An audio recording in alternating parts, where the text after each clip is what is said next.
My name is Isabel Nicholson. At 27, I am a captain in the United States Army. I was trained to identify an enemy from a mile away, to analyze the most sophisticated deception. But I spent my entire life pretending not to see the biggest enemy of all, living under my own roof. On the day of my wedding, at a magnificent Newport mansion overlooking the sea, my father, General Harrison Nicholson, stepped forward. In front of generals, admirals, and my own comrades in arms, he leaned in close, his voice a venomous hiss. You think wearing a white dress and marrying a real soldier can hide the fact that you're just a desk-bound disappointment? And then, he punched me. A deliberate soldier's punch that sent me sprawling onto the marble floor, blood staining the corner of my veil. He thought that public humiliation would break me, force me back under his control for good. But he miscalculated one thing. He didn't know that in the dead silence that followed, another vow was being made. Not to my husband, but to myself. If you've ever had to make yourself small to keep the peace in your family, let me know where you're from. Press the like and subscribe button, because this story is proof that even the longest silence can find its roar. The moments before the fall were perfect. Almost unnaturally so. We were at the Breakers, the grandest of the Newport mansions, a gilded age palace built to project power and untouchable wealth. The air inside the great hall, a cavernous space with ceilings so high they seemed to belong to the sky, was thick with the scent of lilies and old money. A string quartet played softly in a corner, the delicate notes of a harp barely rising above the polite, controlled murmur of the nation's military elite. Outside, the manicured lawns rolled down to meet a calm, slate-gray Atlantic. I remember holding a flute of Veuve Clicquot, the tiny bubbles rising in a frantic celebratory dance. My own happiness felt just like that, a fragile, shimmering thing that might vanish if I looked at it too closely. It was a feeling I knew well, a lifelong habit of holding my breath, terrified that any sudden exhale might shatter the illusion of peace my family worked so hard to maintain. Around me, the men stood ramrod straight in their dress uniforms, chests heavy with medals that glinted like armor in the soft afternoon light filtering through the towering arched windows. Their wives, elegant and poised, moved through the crowd with practiced grace. It was a perfect picture, meticulously composed. A portrait of the Nicholson family legacy. And I, for the first time, felt like I was finally a part of it, not just a disappointing footnote. My husband, Jack, stood beside me, his hand warm and steady on the small of my back. He was an anchor in this glittering, treacherous sea. He caught my eye and smiled, a genuine, easy smile that came from the cornfields of Wisconsin, so different from the tight, calculated expressions I grew up with. In that smile, I allowed myself to breathe. A mistake. That was when I saw my father, General Harrison Nicholson, making his way toward us. He moved not like a father of the bride, but like a commander reviewing his troops. Shoulders back, chin high, his 2 stars winking on his collar. A path cleared for him instinctively. Admirals nodded, colonels straightened their posture. He was a legend in the armored corps, a man carved from granite and fury, and the air crackled with his approach. He ignored Jack completely, his gaze fixed on me. His eyes, the same pale blue as a winter sky, were devoid of any warmth. He stopped directly in front of me, so close I could smell the scotch on his breath, a scent I associated with closed-door rages and the splintering of furniture. He leaned in, and for a wild, hopeful second, I thought he was going to offer a word of congratulations, a grudging truce on my wedding day.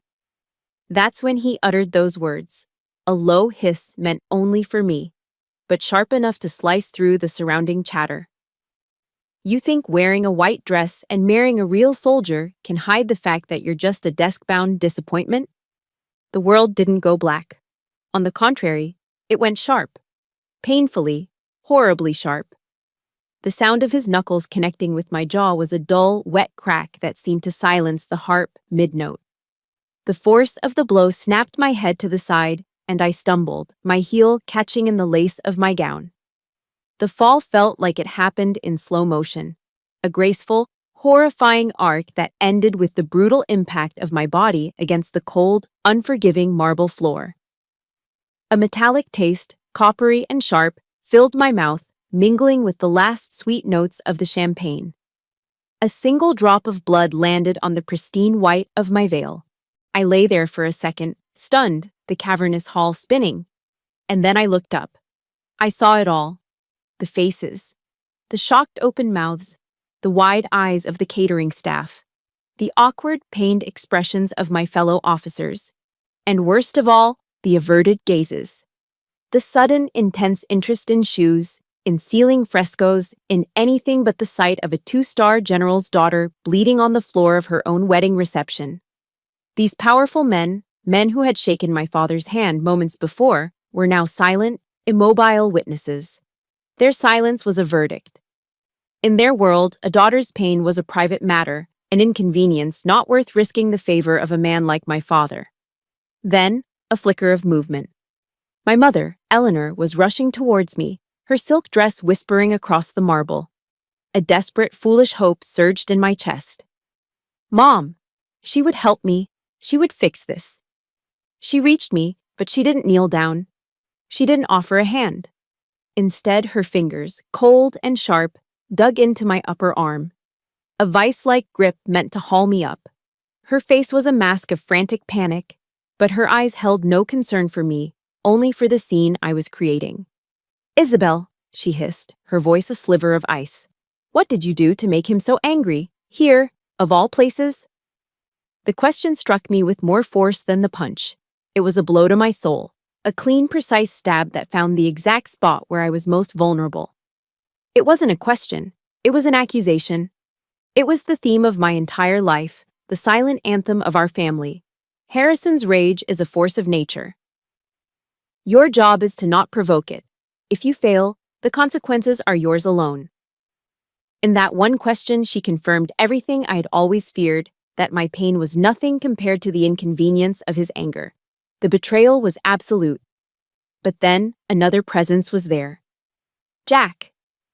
He knelt beside me, his body a solid shield between me and the horrified, judgmental eyes of the crowd. He gently touched my uninjured cheek, his gaze searching mine, full of a fury that was entirely on my behalf. He helped me to my feet, his arm a steel band around my waist, holding me steady as the world threatened to tilt again. He didn't look at my father with rage. He didn't shout. He straightened his own uniform, stood at his full height, and faced the general. When he spoke, his voice wasn't loud, but it cut through the suffocating silence of the great hall with the precision of a surgeon's scalpel. General Nicholson, he said, his tone respectful but unwavering. Pursuant to Article 128 of the Uniform Code of Military Justice, you have just committed assault upon a subordinate commissioned officer. There are more than 70 witnesses present. The world Jack had forced back into order at the wedding reception had dissolved by the time we reached the hotel. The adrenaline that had held me together, that had kept my spine straight and my eyes forward, drained away, leaving behind a hollow, vibrating silence. It was a silence I knew intimately. It wasn't the absence of sound, it was a presence. A heavy blanket woven from all the words never said, the praise never given, the apologies never offered. It was the silence of my childhood home in Newport, and it had followed me here. As Jack gently cleaned the cut on my cheek, the sting of the antiseptic was nothing compared to the sting of memory. That punch wasn't a beginning, it was a conclusion, the final explosive sentence in a story that had been written over 27 years. The story starts, as it always does, in my father's study. It wasn't just an office, it was a shrine. The room smelled of cherry wood polish, old leather, and an unshakable sense of masculine importance. One entire wall was what he called the Wall of Honor. It was a meticulously organized display of his entire career, the Distinguished Service Medal, the Silver Star. Framed photographs of him with presidents, his diplomas. It was a testament to a life of achievement. The opposing wall held a single object, a life-sized oil portrait of my older brother, Harrison Jr., who had died in a training accident before I was born. He was frozen in time at 22, handsome and confident in his West Point dress grays, the perfect son, forever perfect in death. And on the other two walls, nothing. Blank mahogany-paneled space. There was no photograph of me at my officer candidate school graduation, no framed copy of my honors degree from Georgetown, no evidence that a daughter named Isabel even existed. I wasn't just overlooked in that room, I was erased. My entire life was a silent, desperate attempt to earn a single inch of space on those walls, to prove I was a worthy substitute for the ghost in the painting. My best chance, I thought, was West Point. It was his world, his alma mater. If I could walk the same paths, wear the same gray uniform, I could finally earn his respect. I worked relentlessly. I ran until my lungs burned, studied until the words blurred on the page, practiced for the congressional nomination interview until my answers were flawless. The interview was with a senior senator, an old friend of my father's. I was nervous, but prepared. And then my father, who had insisted on being there, leaned forward with a paternal smile. "Isabel has a tender heart, Senator," he said, his voice smooth as bourbon. "Perhaps that environment is a little too harsh for it." It sounded like concern, a father's love, but it was a perfectly aimed shot. The senator's expression shifted, a flicker of doubt entering his eyes. I saw my dream die in that moment, killed by a single, caring sentence. It took me years to understand it wasn't protection, it was sabotage. He never wanted me to be his equal. He wanted me to be a subject in his kingdom, not a contender for a neighboring throne. The rejections of who I was became more direct as I got older. When I was 16, I discovered photography. I loved the quiet magic of the darkroom, the way I could capture a moment and hold it. All I wanted for Christmas that year was a new camera, a Canon AE1 like the one Ansel Adams used. On Christmas morning, there was a large, heavy box for me under the tree. My heart hammered with hope. I tore it open, and my breath caught in my throat. Inside was a set of cast-iron dumbbells and a thick textbook, the U.S. Army Marine Corps Counterinsurgency Field Manual. Tucked inside was a card in my mother's elegant script. Time to focus on more important things. The message was brutally clear. My passions, the things that made me me, were not important. They were frivolous distractions from the only path he deemed acceptable. Still, I tried. I joined the Army through a different route, chose military intelligence, a field he scorned as desk work. I excelled. The day I was promoted to captain, my new rank pinning ceremony felt hollow without them there. I called home from my office in D.C., my voice buzzing with pride. "Dad, I made captain." There was a pause, then his voice, flat and unimpressed. "All right." Click. The line went dead. That night, I put on a nice dress and went to the Capitol Grill by myself. I sat at a small table, ordered a perfectly cooked filet mignon, and a glass of expensive Cabernet Sauvignon I couldn't really afford. I raised my glass to my own reflection in the dark window. "Congratulations, Captain Nicholson," I whispered. I had never felt so proud and so profoundly, devastatingly alone. My greatest achievements were ghosts, celebrated only by me. When I first brought Jack home to Newport, I'd held a sliver of hope. Jack was a Green Beret, a Special Forces officer. He was, by any measure, a real soldier. He tried so hard to connect. At dinner, he brought up the Green Bay Packers, trying to find some common ground in the all-American religion of football. My father cut him off with a dismissive wave of his hand. "In this house, Mr. Monroe," he said, the Mr. dripping with condescension, "we don't discuss games.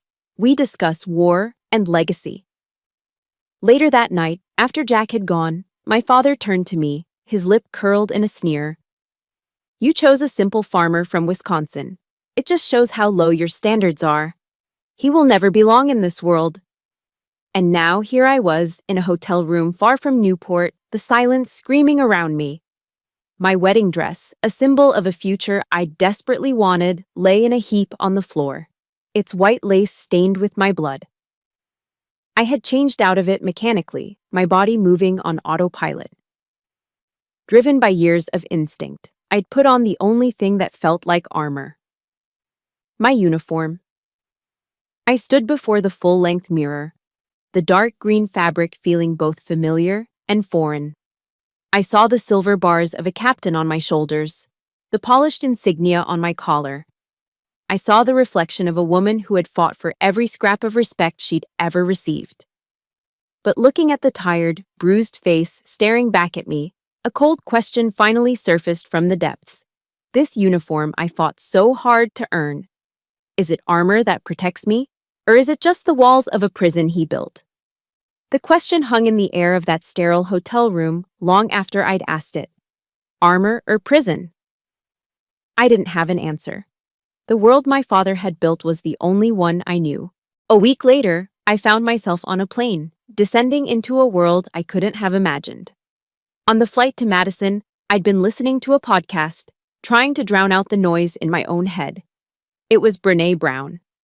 I remember her voice, calm and steady, saying, "Vulnerability is not weakness. It's our greatest measure of courage."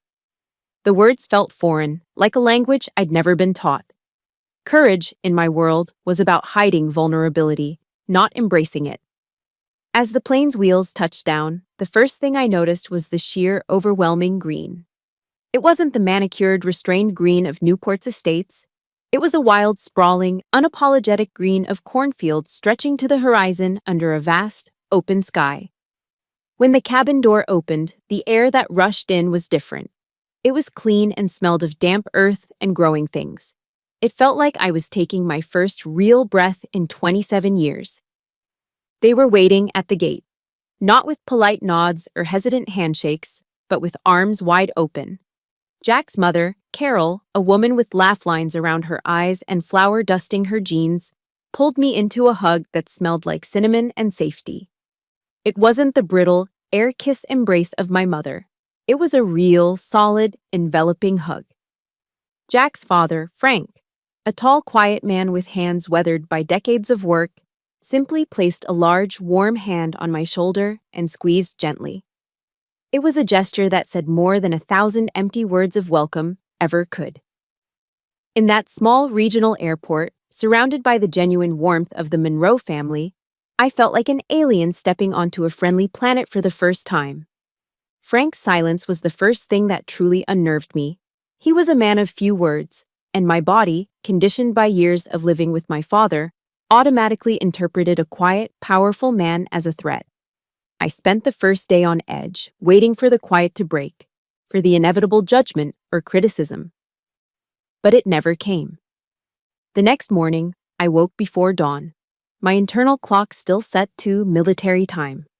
I sat on the wide wooden porch swing, a mug of coffee growing cold in my hands, watching the mist rise off the fields. The screen door creaked open, and Frank stepped out. He didn't speak, just handed me a fresh, steaming mug.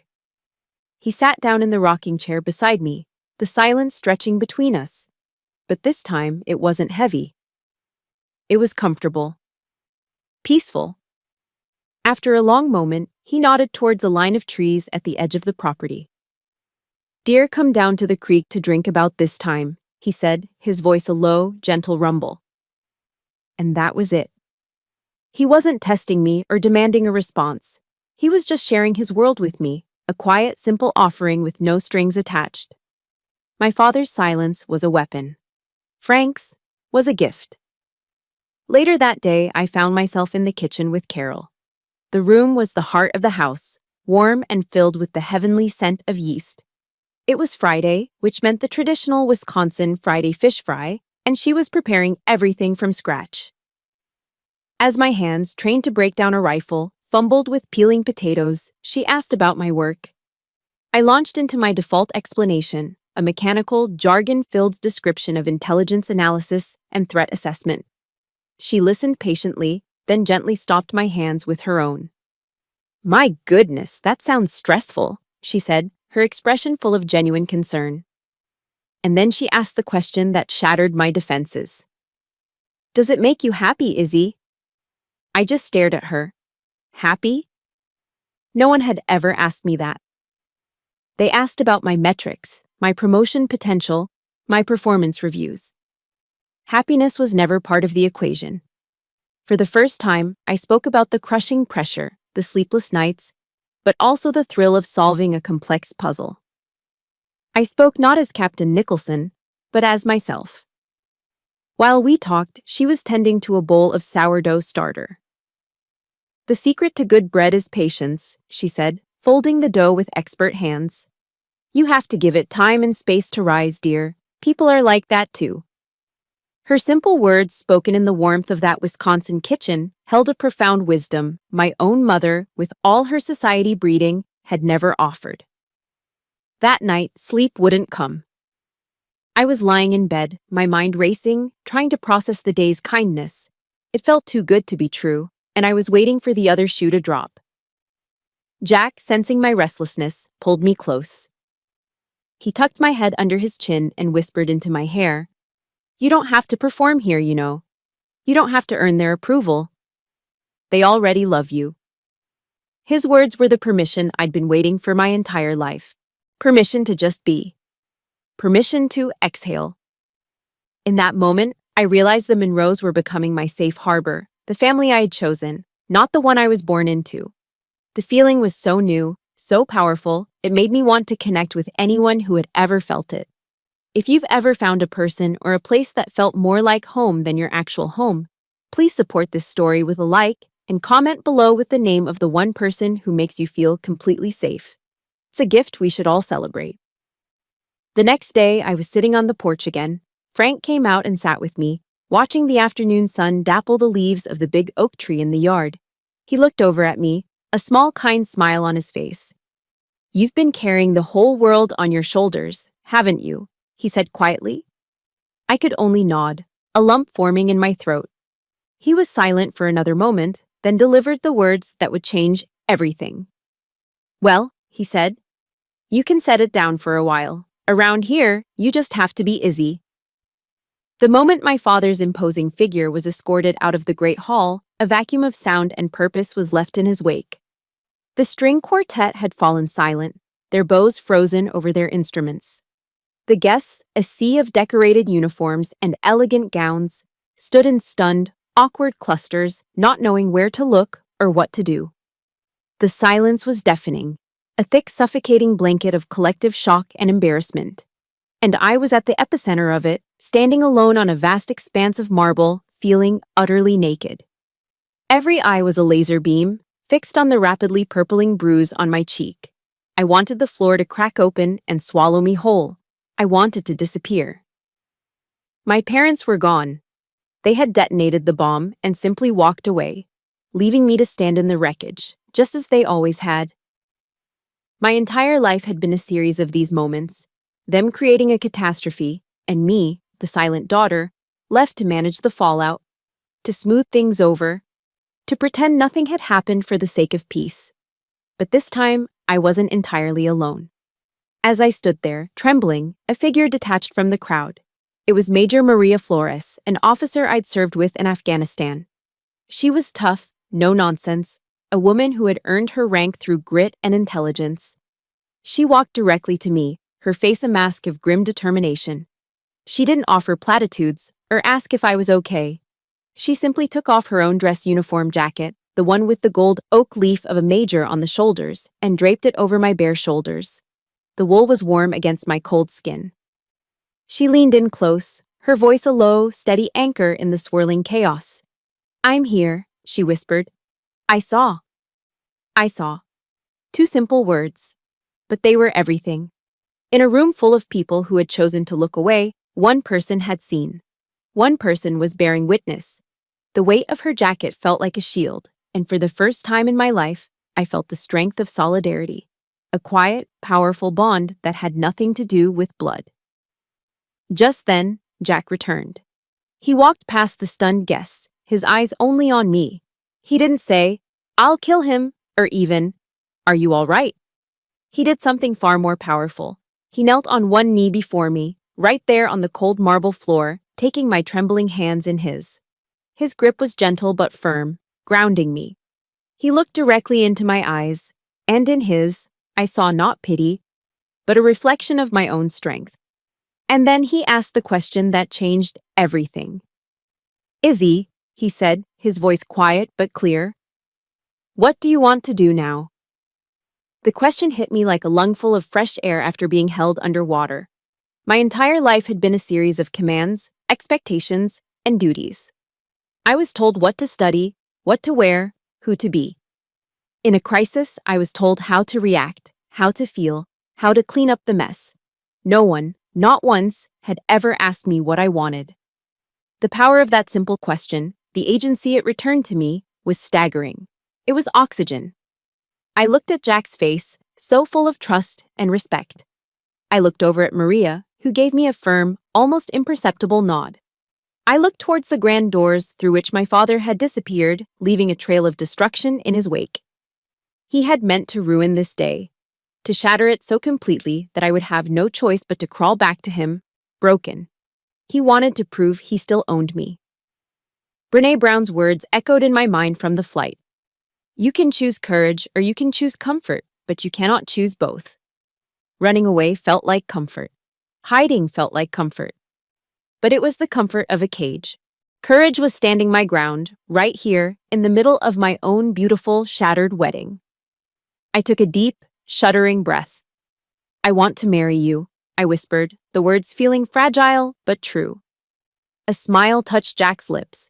It wasn't a happy smile. There was no joy in it. It was a smile of pure, unshakable resolve. He stood, squeezed my hand, and turned to the bewildered officiant, a Catholic priest who looked as if he'd just witnessed an exorcism. Jack's voice rang out, clear and commanding, filling the silent hall. Father, we're ready to proceed. It was the starting gun of my revolution. Our wedding night, in a suite at the Hotel Viking, was nothing like the fairy tale I'd once imagined. There was no romance, no champagne, no laughter. There was only an ice pack from the hotel vending machine, a bottle of Tylenol, and a profound, shared silence. Jack was incredible. He wordlessly helped me out of the heavy gown, which now felt like a costume from another life. He sat me down in front of the vanity mirror and with infinite patience began to remove the dozens of pins that held my intricate hairstyle in place. His large, capable hands, the hands of a soldier, were impossibly gentle as he worked, careful not to pull or cause me any more pain. He didn't fill the silence with empty reassurances or promises of revenge. He just stayed. He was simply present, a calm, steady force in the quiet darkness of the room. And as I sat there, feeling the tension in my scalp release with each removed pin, I had a sudden, heartbreaking realization. For 27 years, after every one of my father's rages, the thrown objects, the slammed doors, the verbal assaults, I had always been left alone to pick up the pieces in silence, to calm myself down, to glue back my own shattered sense of self. Tonight, for the very first time, someone was staying in the silence with me. Someone was sharing the weight of it, and that, I realized, meant more than anything. It was the beginning of healing. For 3 days, there was peace. We had escaped to a small secluded cabin nestled deep in the Blue Ridge Mountains of North Carolina for what was left of our honeymoon. The air was crisp and smelled of pine needles and damp earth. Our only neighbors were the ancient misty mountains themselves, rolling away in endless blue-gray waves. There was no cell service, no Wi-Fi, no outside world. We hiked during the day and sat by a crackling fire at night, drinking cheap red wine from coffee mugs. The bruise on my cheek was beginning to fade from a shocking purple to a mottled yellow-green. For the first time, I felt the tight knot of anxiety in my stomach. A companion I'd had since childhood began to loosen its grip.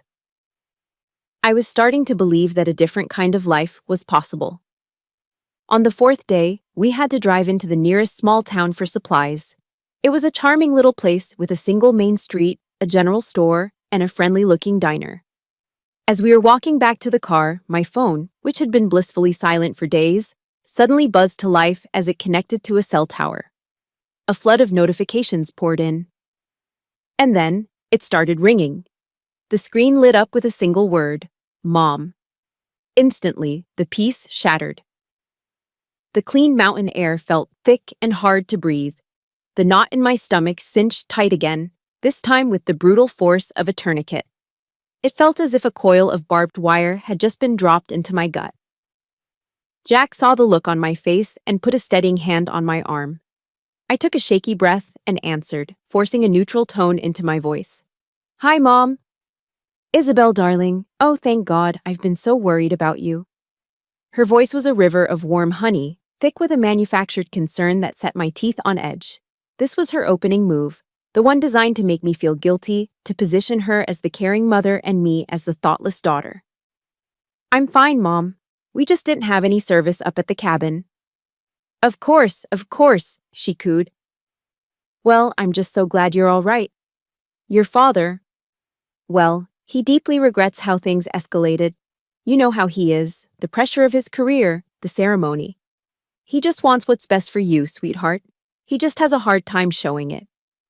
I felt a familiar, hot wave of anger. She was rewriting history in real time. Not, he regrets punching you in the face. But, he regrets how things escalated, as if it were a passive, unfortunate event, like bad weather, rather than a deliberate act of violence. She was framing him as the victim, a man burdened by pressure, a father whose loving intentions were simply misunderstood. The punch itself had been completely erased from her narrative. I tried to push back, my voice trembling slightly. Mom, he assaulted me, in front of everyone. It wasn't an escalation, it was…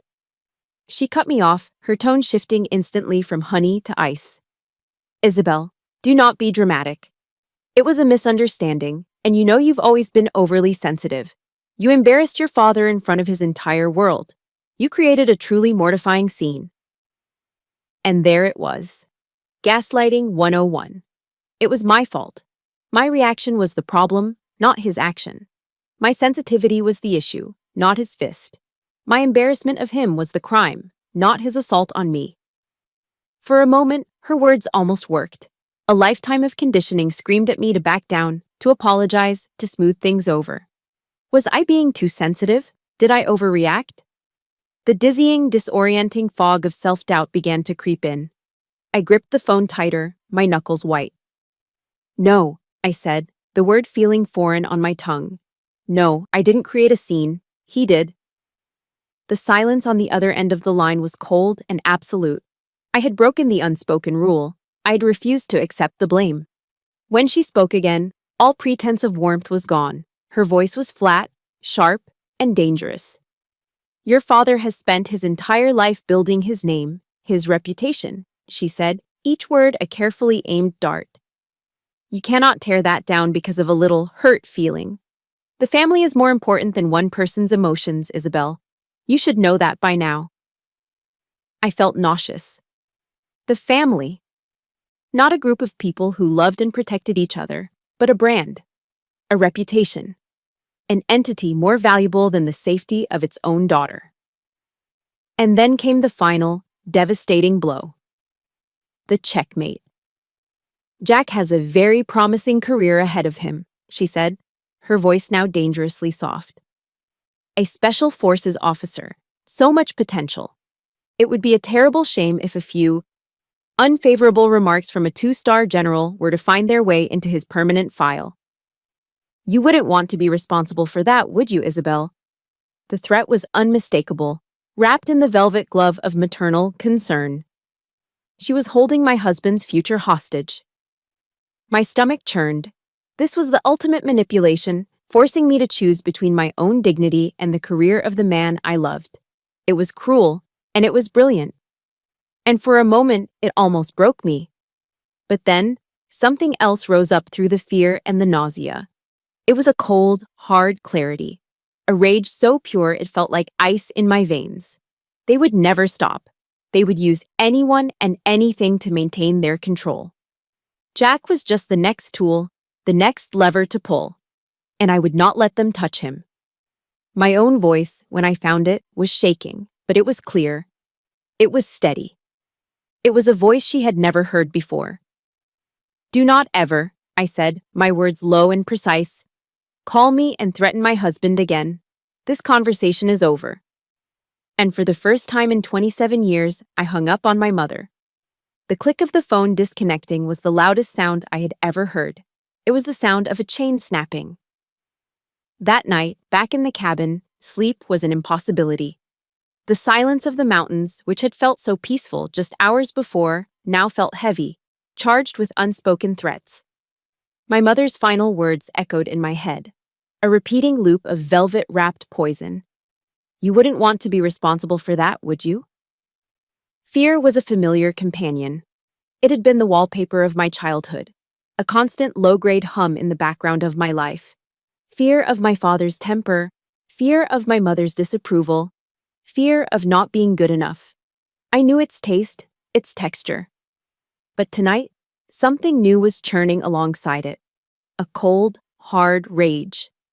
It was different from the hot, helpless anger I'd felt before.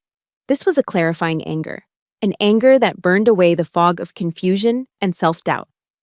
I realized, with a certainty that chilled me to the bone, that they would never stop. This was not the end. It was just their next tactic. If I gave in, if I buried this for the sake of Jack's career, they would own us both. Jack would become the new leash they used to control me. The cycle of abuse would simply find a new, more insidious form. I looked over at him, sleeping peacefully in the faint moonlight filtering through the window, his face relaxed and free of the world's ugliness. He trusted me. And protecting him, I understood now, meant protecting myself. It meant burning the whole rotten system to the ground. The thought reminded me of a quote from a speech by General Dunford I'd once had to study.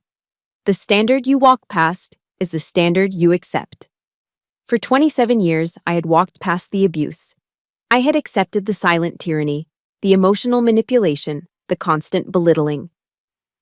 By staying silent, I had co-signed their behavior. I had accepted it as my standard. Tonight, that ended.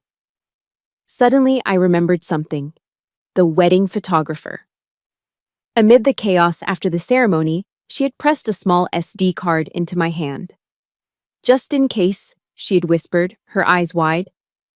I had shoved it into my purse and forgotten about it until now. I slipped out of bed, my movements quiet and deliberate. In the main room of the cabin, lit only by the pale blue glow of my laptop screen, I found my purse. My fingers closed around the small, cool plastic of the memory card. I slid it into the computer's slot. The drive opened. There were hundreds of photos, beautiful staged images of a perfect day that never was. And then I saw it, a single video file. My breath hitched.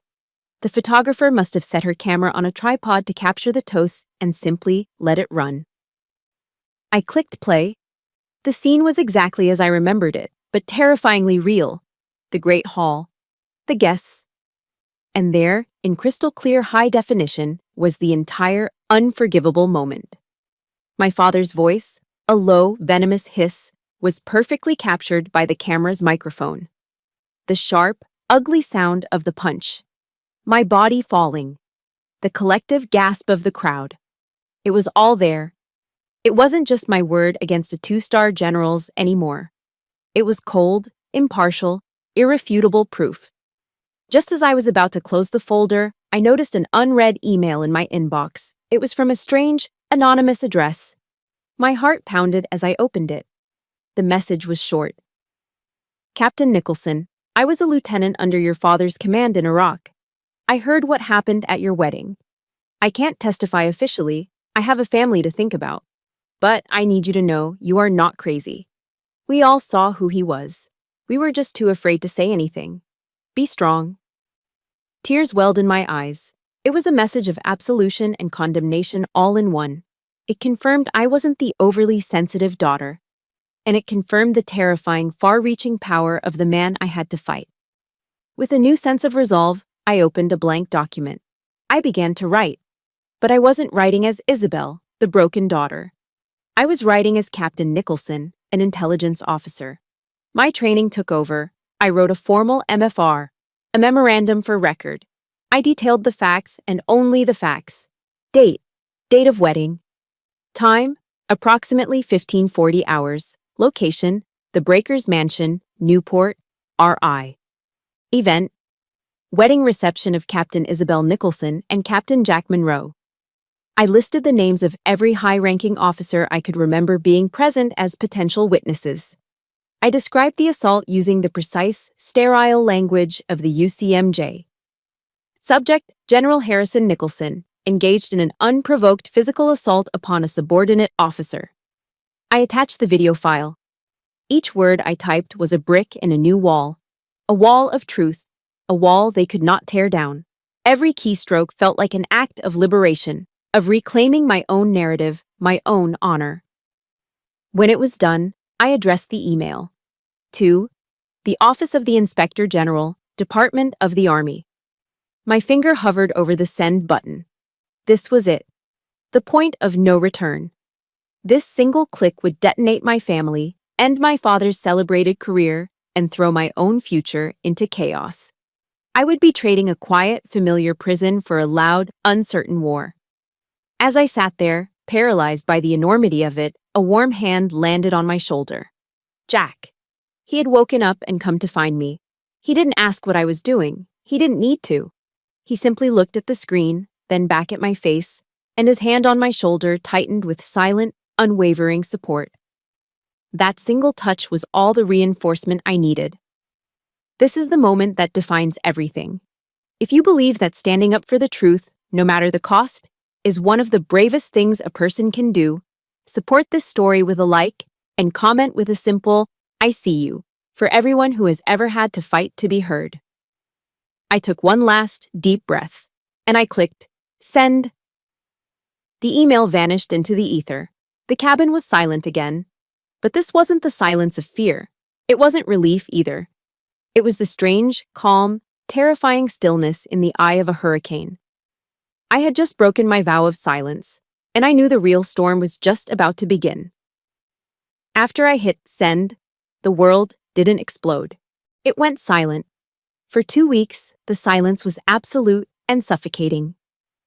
We returned to our life at Fort Bragg, but everything had changed. There was no official reply from the Inspector General's office, no confirmation that my report had even been received. The only feedback we got was from the atmosphere around us. It was a cold front that had moved in overnight. Colleagues who used to greet us with a warm hello now found something intensely interesting to look at on the floor as we passed. Conversations would stop abruptly when we entered a room. Whispers followed us down hallways. We weren't just being ignored, we were being ostracized.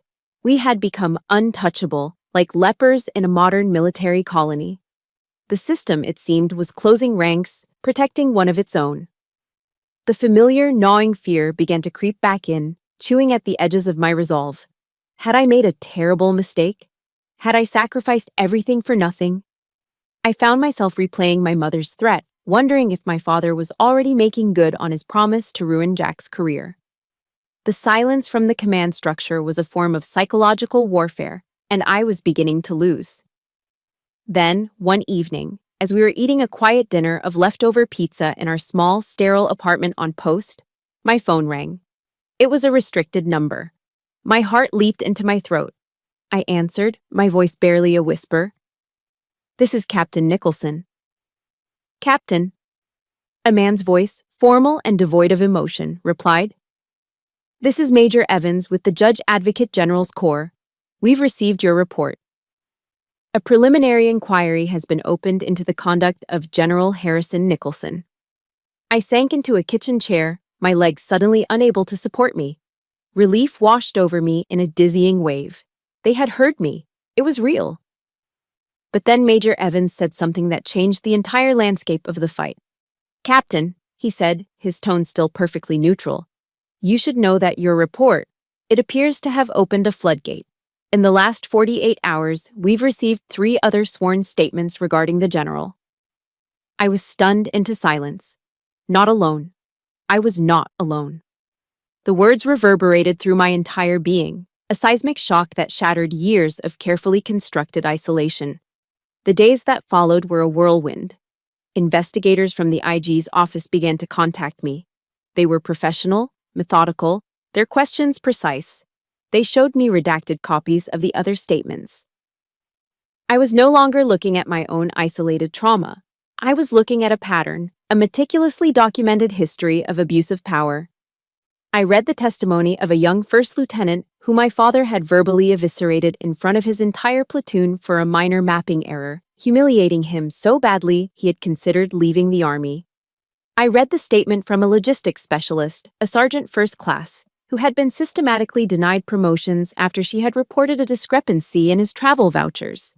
He had quietly and efficiently destroyed her career over a few $100s. I read about his volcanic rages, the objects thrown in his office, the threats, the intimidation. It was like looking at the shards of a shattered mirror, and in every broken piece, I saw a reflection of my own pain. I had always thought I was the sole target of his private wars. The truth was, he had left a battlefield of broken soldiers in his wake. The most powerful story came from a retired female colonel. She had been on the fast track to making brigadier general a decade ago. In a planning meeting, she had respectfully disagreed with my father on a strategic point. He didn't argue. He simply smiled. Weeks later, a negative performance review, citing her inability to work as part of a command team, mysteriously appeared in her file, effectively killing her chances for promotion. She told the investigators, her voice shaking with a decade of suppressed rage, "I stayed silent for 10 years because I thought that was the price of survival. Captain Nicholson showed me the true price of that silence, and I'm not willing to pay it anymore." My single act of defiance had become a catalyst. It had given others the courage to step out of the shadows. It was a domino effect, a chain reaction of truth that, once started, could not be stopped. A week later, we were assigned a military lawyer from the JAG Corps.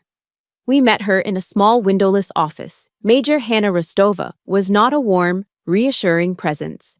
She was sharp, intense, with intelligent eyes that seemed to see right through you. She didn't waste time on pleasantries. She laid it out for us in stark, unflinching terms. "General Nicholson is not going to go down quietly," she said, her voice crisp. "He's going to use every ounce of his influence, every connection he has, to paint you as a liar. An unstable, vindictive daughter with an axe to grind.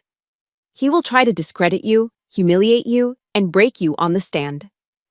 She leaned forward, her gaze locking onto mine. "Our fight isn't just about proving his guilt. It's about defending your character. From this moment on, you are no longer the victim. You are the primary witness in a legal battle. You need to be prepared. Are you?" Her words were like a splash of ice water. She wasn't offering comfort, she was offering a mission. She was handing me a weapon and a strategy.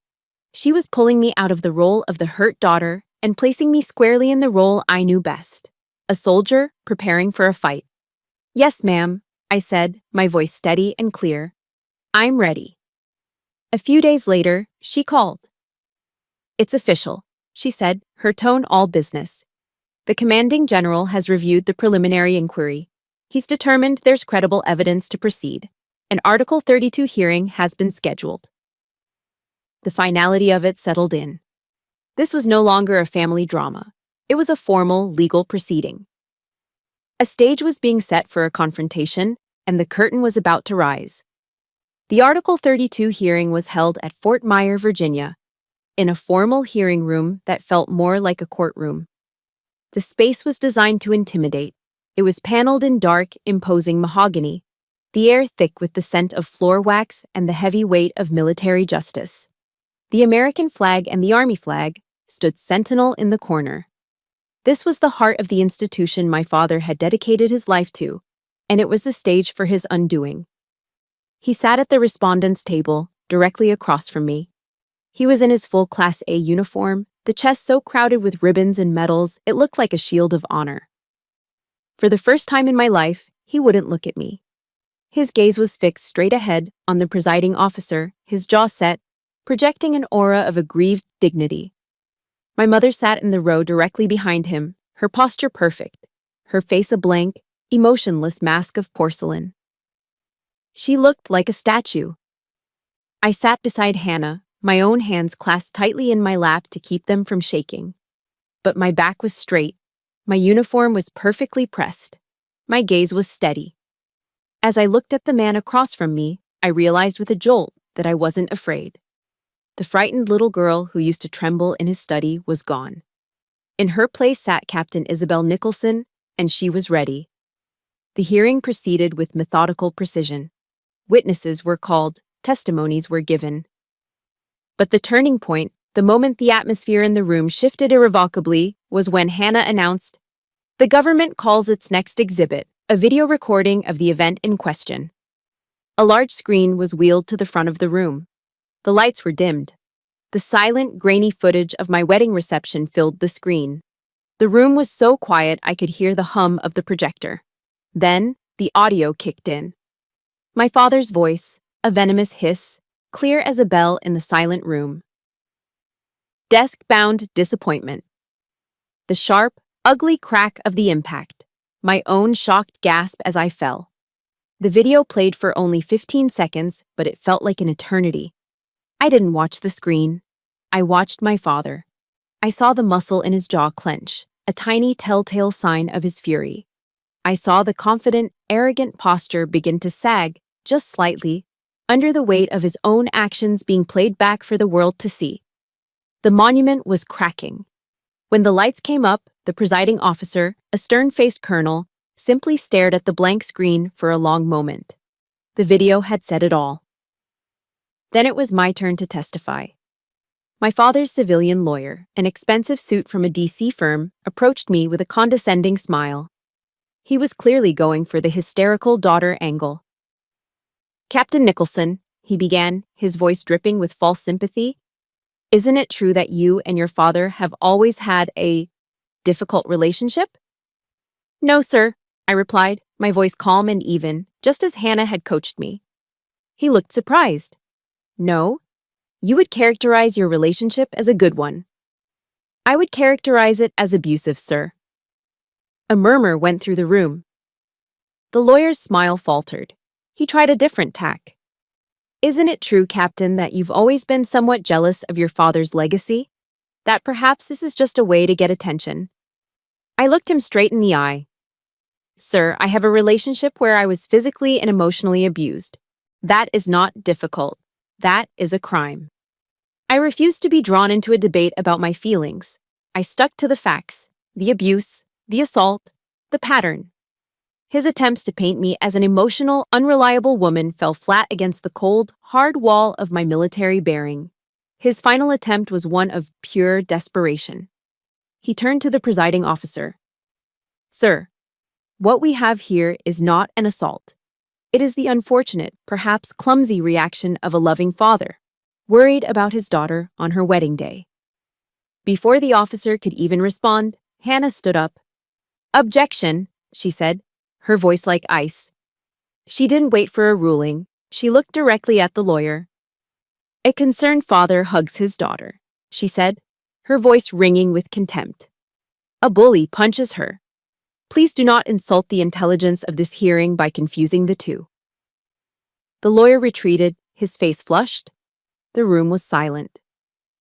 But the final nail in my father's coffin was hammered in by the man himself.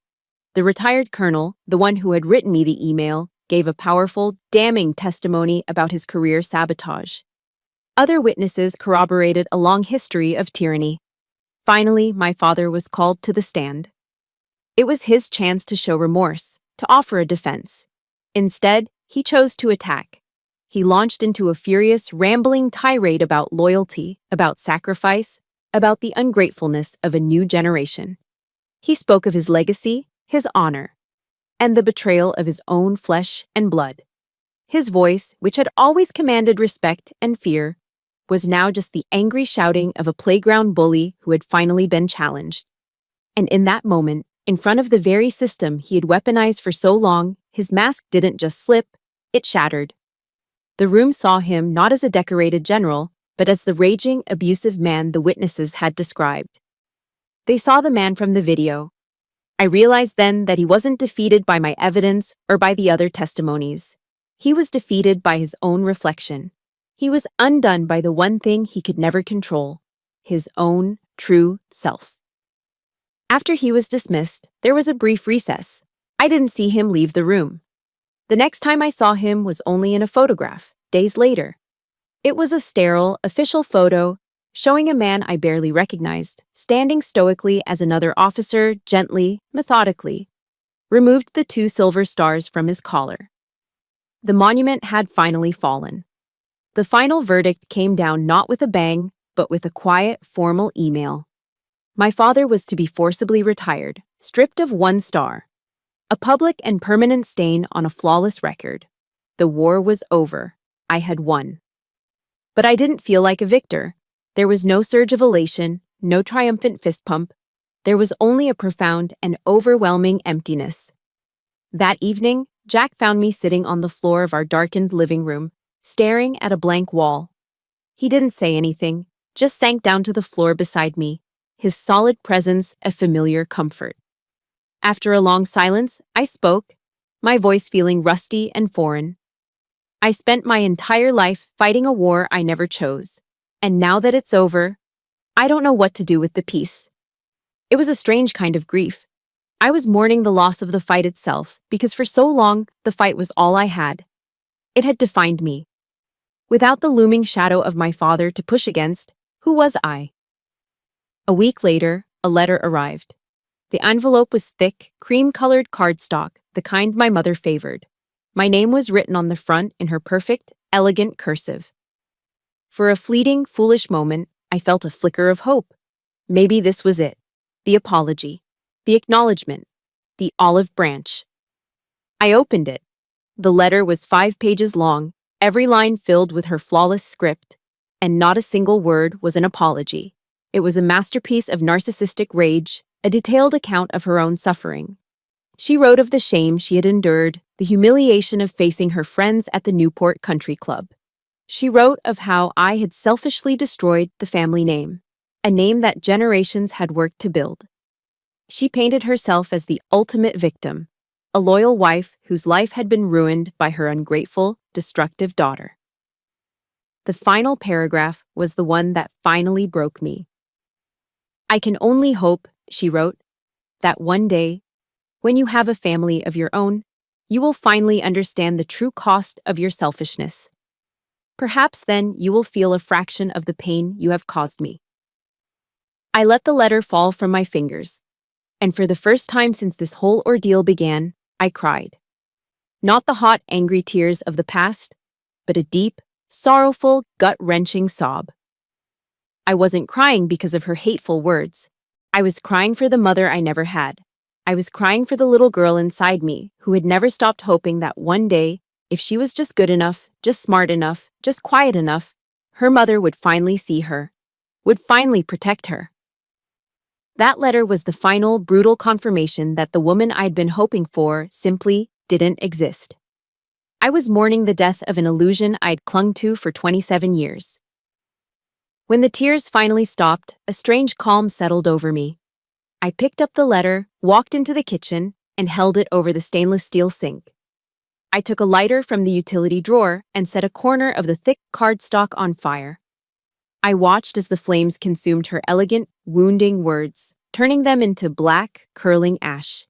It wasn't an act of anger, it was a ritual.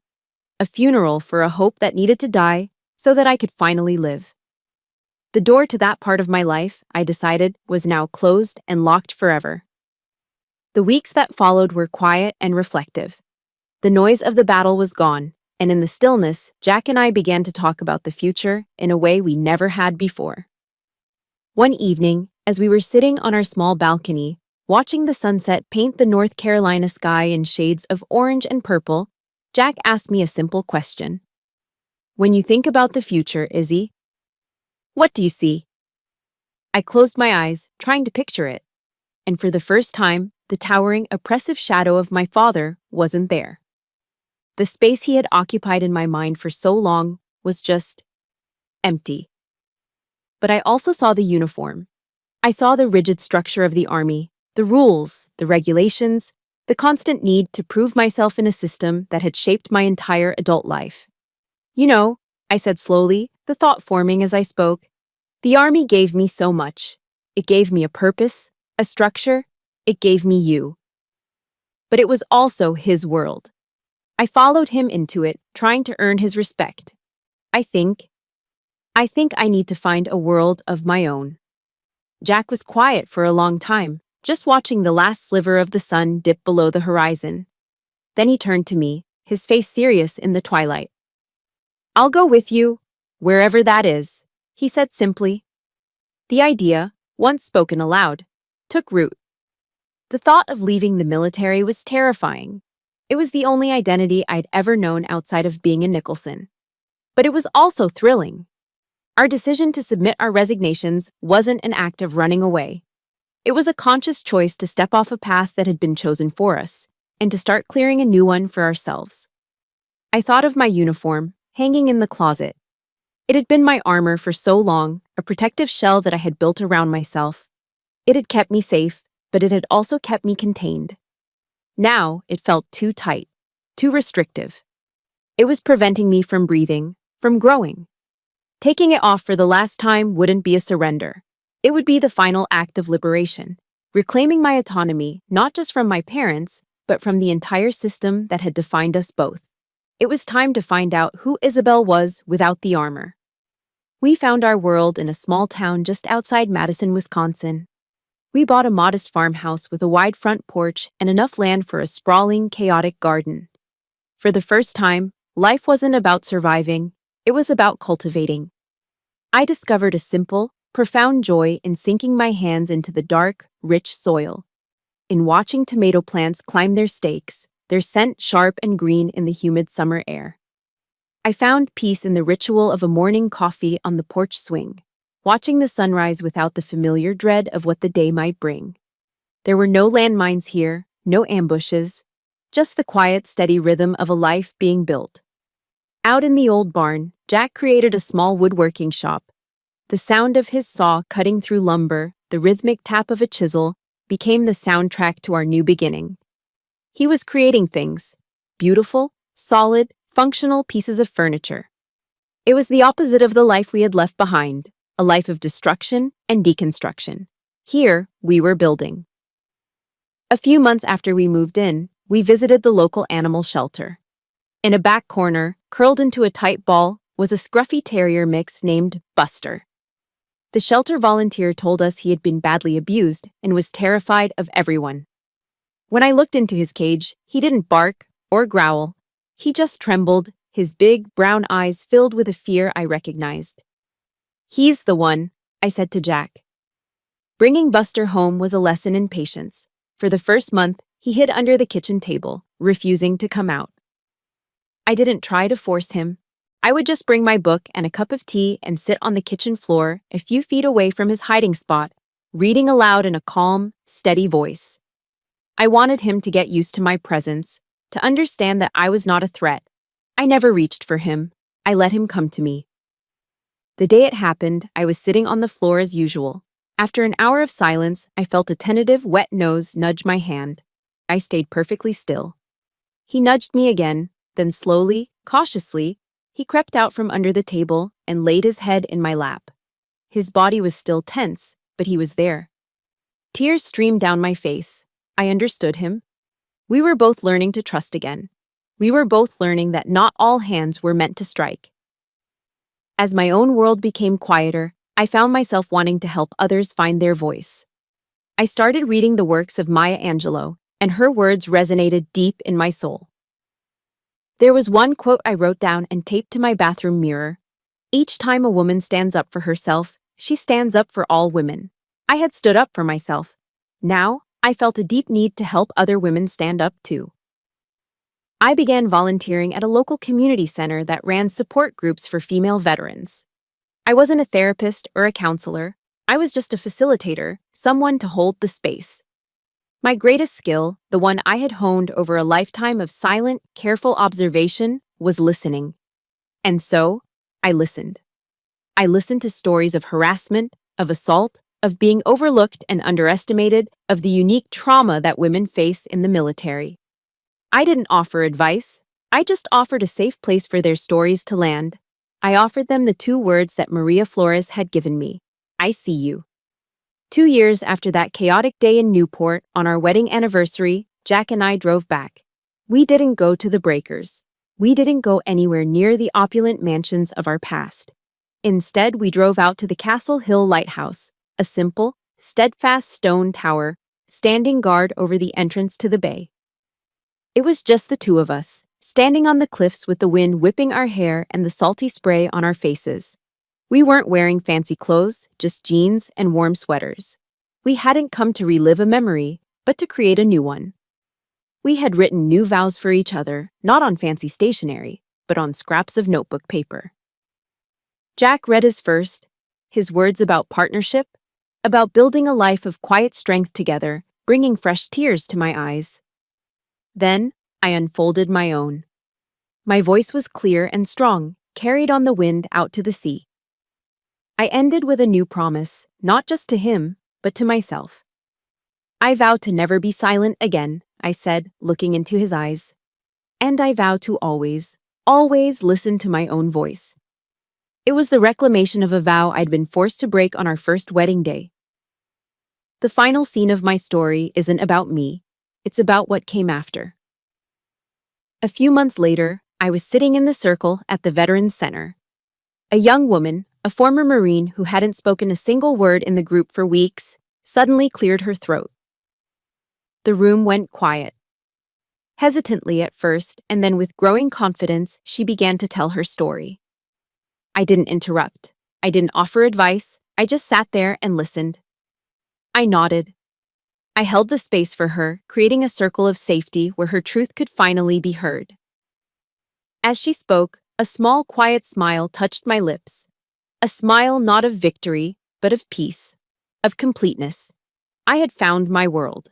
And in this world I had built, a world made of quiet mornings and rescued dogs and circles of strong women, I was no longer just healing myself. I was helping others begin their own journey toward the sunrise. My story found its sunrise, but I know that for many, the dawn is still breaking. The most important lesson I learned is that our voices, no matter how quiet, have power when we finally choose to use them. This channel is a space for stories like that, stories of strength, survival, and the quiet courage it takes to heal. If you believe in the power of these stories, please subscribe and become part of our community. Share this with one person who might need a reminder that their voice matters too. Thank you for listening.